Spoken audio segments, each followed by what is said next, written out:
In the shop behind me, we have a 2005 Nissan Frontier, and we are going to do the front and the rear brakes, and I'm going to show you how to do it. First things first, self-explanatory, wheels got to come off. I'm using a 21 millimeter socket.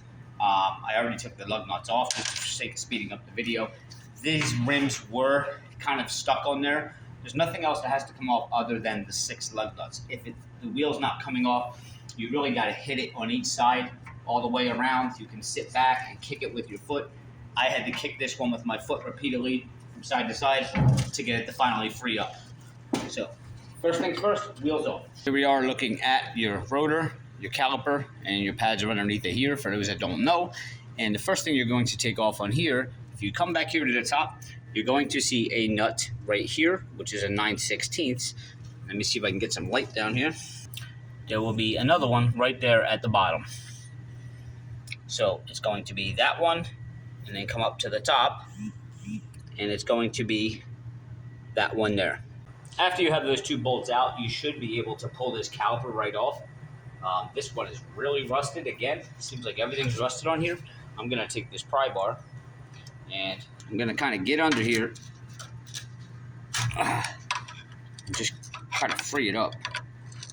There we go, just like that. See, it's moving now. I'm going to free it up, but I want to get my other hand. And we don't want that to drop on the ground because you got this brake line here, and when this falls, it's going to put stress on this, and you're going to end up breaking your hose or breaking the fitting back here or something. So just get it loosened up, and then you should be able to get it off by hand. And then what I'm going to do is take this and just set it on top of this container. That's why I have it here, so that this isn't just hanging in the air. Go with the top here maybe. There we go. Now it's coming off. All right, there's the caliper. Wow, there's a lot of rust in there. And I'm just gonna set it up out of the way, back over there. Next thing you're gonna need to take off, see if I can get it on the camera here. Come around the back side of this, you're gonna see a bigger bolt here, which is a 19 or a 3/4. And then if you come down to the bottom, you're gonna see another one right there. Okay, those 2 have to come off in order to be able to remove this whole assembly right here. So let's go ahead and I'm going to take those 2 off. Got a 19 millimeter.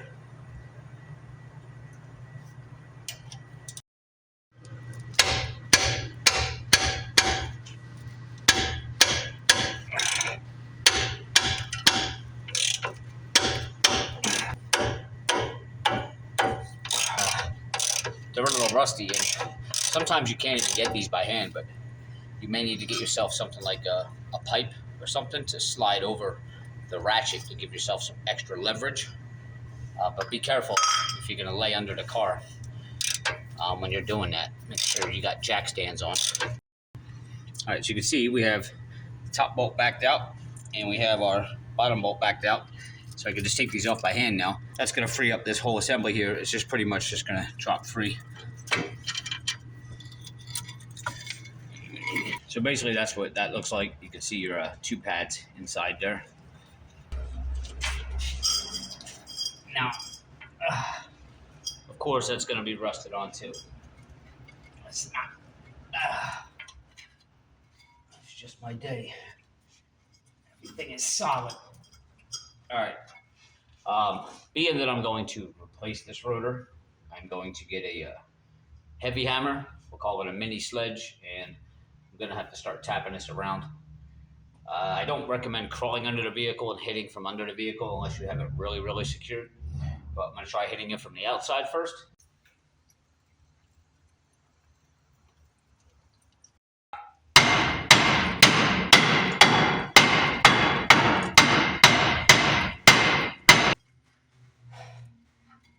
I don't think we're going to have much luck with that, so I'm going to try to get the back side of it here without crawling under the vehicle.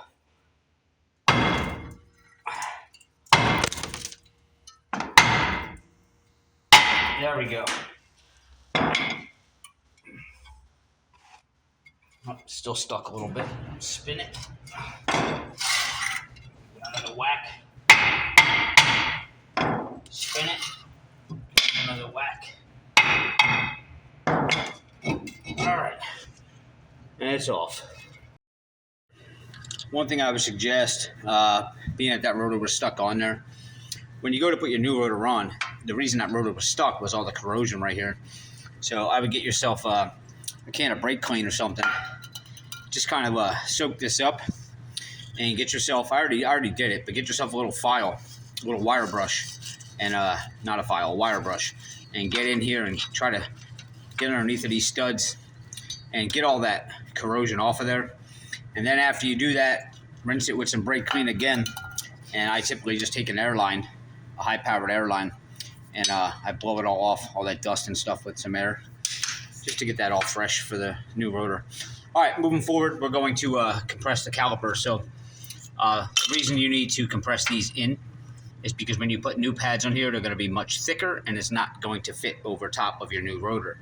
So the best way to do this is take an old pad, lay it in front of the calipers here, and I'm going to use 2 C-clamps. They do sell tools, other tools for these, where you can put another pad in here and they have a tool that actually spreads. But I'm going to use a C-clamp. That's what most homeowners have. And I'm actually going to use 2 C-clamps, and I'm going to compress this one in a little bit, and then I'm going to compress this one in a little bit, so I can kind of get these to go in level at the same time. All right. And while I do that, there's multiple ways, and multiple people will tell you, don't do it this way, don't do it that way. You really should crack the bleeder on the back of this caliper. There's a bleeder, and this way you're not pushing old fluid back into the system. The problem with this, I do not know if these calipers are bad, and I hope to not have to replace them. I'm a little weary on cracking that bleeder because in the past I've had bleeder screws break, and if it does break, I'm going to be unable to, then I'm going to have to go out and get a new caliper. So I'm going to chance it, and what I'm going to do is you take your master cylinder, your brake reservoir here, and you're just going to crack the cap open. You don't need to take it all the way off, and certainly make sure it's not filled all the way to the top. You're going to have overflow spilling down. But just crack it open a little bit, all right? And leave it like that. Let the cap sit on there, and then I'm going to go ahead and put my clamps on now and compress those. Just one important note a lot of people forget is after they're done doing the brakes, they forget to tighten that cap back up. So you definitely want to check your fluid again after you're done doing the brakes and make sure that that cap is tight before you start driving. All right, you can see I have my C-clamps here against the pad, and I have it resting on the back of the caliper there, and the same thing with this side. So what I'm going to do is I'll crank this one in a little bit, which will push this, if I get focus here, it'll push this caliper in just a little bit, and then I'm going to come to this side, push it in a little bit, and then keep going back and forth until these are both recessed all the way in. It's hard to get my camera up in there so you can see, but I'm just going to do a couple turns on each side. And I'll go to this side, and then I will show you in a second exactly the result of this. Just go back and forth, do a couple turns on each side. Okay, so now you can see our calipers are compressed all the way in, so we can go ahead and remove these and take that brake pad out. Looking at the caliper again now with the C-clamps off, these are compressed in. You can see there's a lot of rust and debris in here, so I'm going to take some brake clean. I am going to soak this again, and I'm going to take some high pressure air, and I'm going to spray all this clean. And there's still a lot of buildup that does not come off. You can take a larger wire brush and run it in here. Just be careful around this area, but if you really want to do a nice clean job.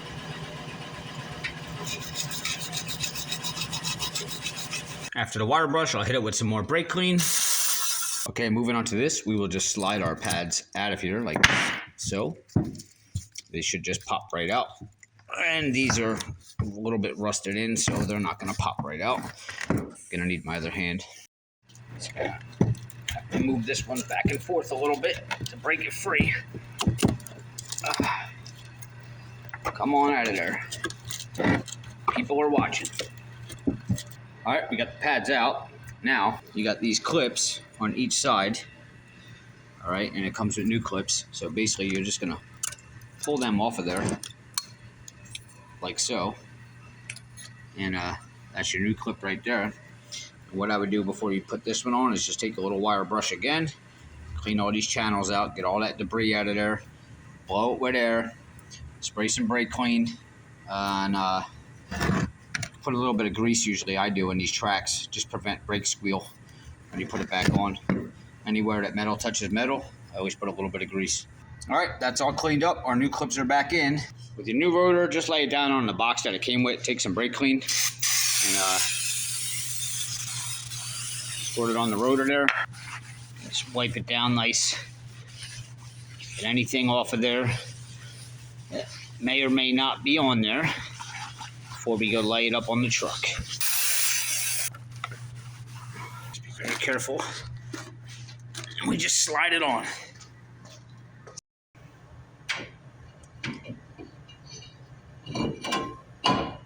Just like that. Now we're going to put our frame back on. And basically the way that this goes on, in case you forget, you see this little hoop right here?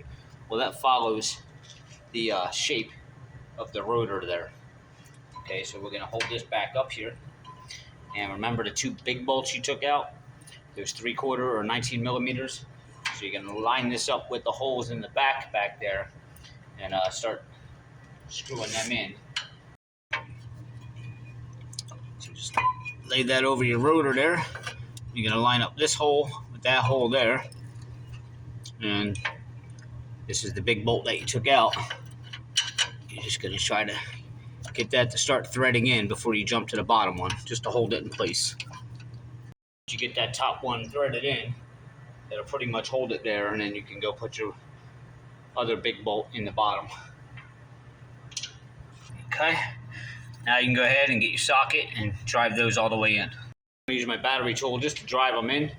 This doesn't put out too much pressure, and then I'll go back and tighten them by hand.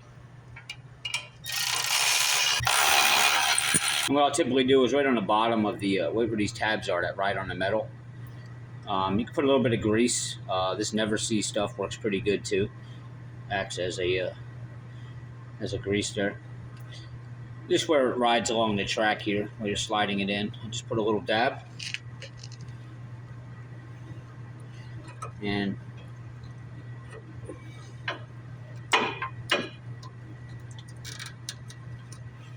those basically will just push right in.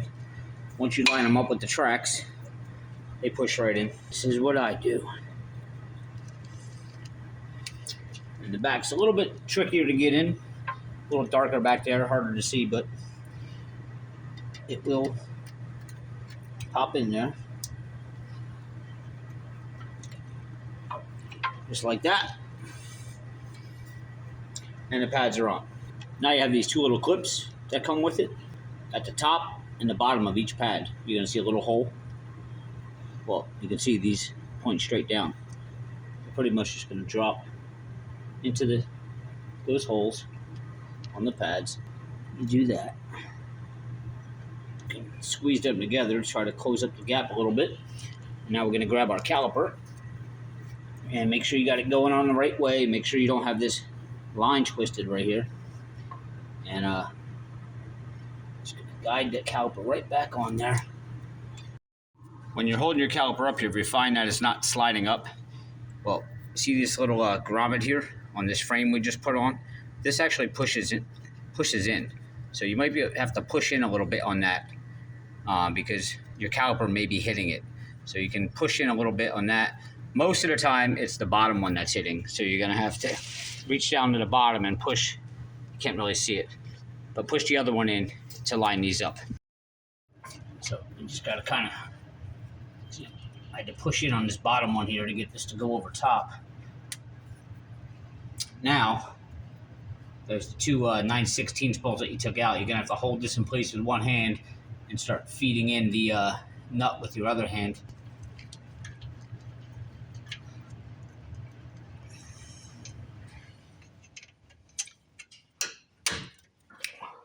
Now it'll stay in place, and you can go ahead and get your socket, tighten those up. Caliper's back on, brakes are on, rotor's on. Just go ahead and throw your wheel back on. And don't forget to tighten the master cylinder cap. Check your brake fluid. Please, guys, hit subscribe below. If you have any questions, always feel free to reach out to me directly, whattodoRob@gmail.com. And hey, guys, I'll see you next time.